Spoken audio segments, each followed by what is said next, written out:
Hello YouTube. Today I'm going to show you guys how to make a certain mixture of spices that a certain pizza place used to give away in little packets. I'm sure everybody that eats pizza has been here. It's the cheapest pizza, hot and ready. I'm not trying to promote any kind of company because I don't know the legalities of it and if I can get in trouble. But I'm going to make what I feel is the closest thing to the spice that they used to give out or whatever, give away. They don't do it at our store anymore. I'm not sure if it's everywhere, but my wife and I really like this stuff, so I'm going to show you guys how to make it. Here's the things you're going to need. First is Italian seasoning, and then sea salt, garlic powder. This is crushed red pepper.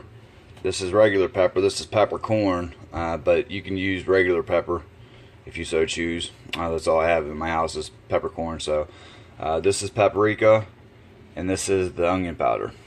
Okay. Now I've got the size measuring spoons in front of them, and we're gonna get started. I'm gonna use my pepper grinder to mix everything up and to grind it down. You can choose a blender or whatever you think's best to grind everything up together. But I'm going to use my pepper grinder. Okay, first is the Italian seasoning, and this takes a full teaspoon of the Italian seasoning, and I'm going to do it over the box and over the container or over the pepper grinder so I don't make a huge mess. Second ingredient is going to be the table salt. You can use coarse, you can use the fine. You're going to be grinding this all up anyway. You can even use regular table salt if you so choose. I'm not going to use as much as I have in the past because it's too salty and I don't like a lot of salt. Some people love salt, so you just have to kind of adjust that to what you like. So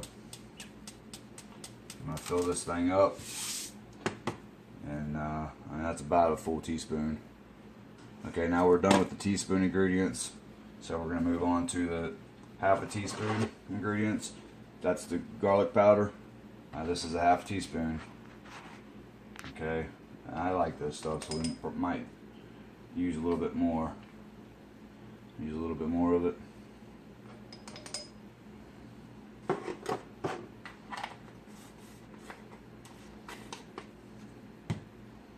Okay, it's also a half teaspoon of the crushed red pepper. I like mine a little bit spicy, so I'm going to use a little bit more of it as well. If you want to double up the recipe, then all you have to do is just double all the ingredients. This doesn't really make much, so I like pepper a lot too, so it's going to be a little bit more than a teaspoon. And that's all the ingredients for the half teaspoon.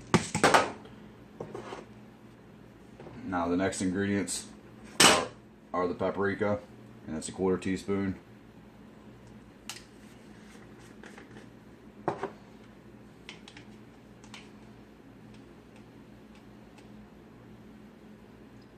Little over quarter teaspoon, but it'll be okay. I want a little over on everything else, so be okay. It'll just kind of equal itself out.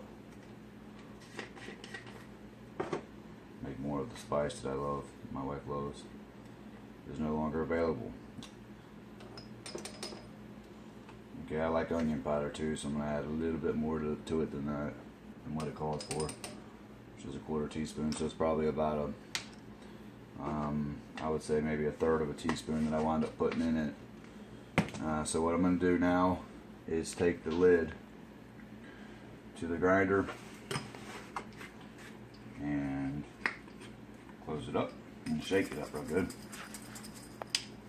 And then we're going to take a bowl. This is what you wind up with.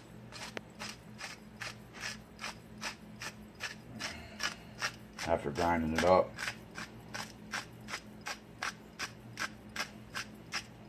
And this is to give you an idea of what the ingredients are in the spice. you kind of have to custom fit it to how you like it. But this is what is in that. I don't want to use any names or any kind of brands. Once again, I'm not sponsoring any companies. I just like the stuff, and I had to figure out how to make it. So this is what we've got after we grind it up, and that's good. This is at the end of the batch of the spice that I've put together, and I'm getting ready to finish up and grinding it all up. Okay, and another thing about the grinder is, I don't know how all the other grinders are, but you can make it big flakes of whatever you're grinding up, or you can make it small. You just have to adjust the screw at the bottom, and depending on, I guess what yours is like, the further you run that screw out, the bigger chunks that it's going to be, the bigger flakes. So keep that in mind also. And that's what your end product looks like. It looks super close to the product that I was trying to replicate with the pizza company and pizza place that no longer carries it in my town. I'm not sure if they have it in your town, but they don't mind. So this is how much we made. I wouldn't make too much more than that, tend to get moisture in them and get clumpy. But that's not too bad. That'll do us for a little while. Here it is, put on the pizza. Okay, ladies and gentlemen, here we go.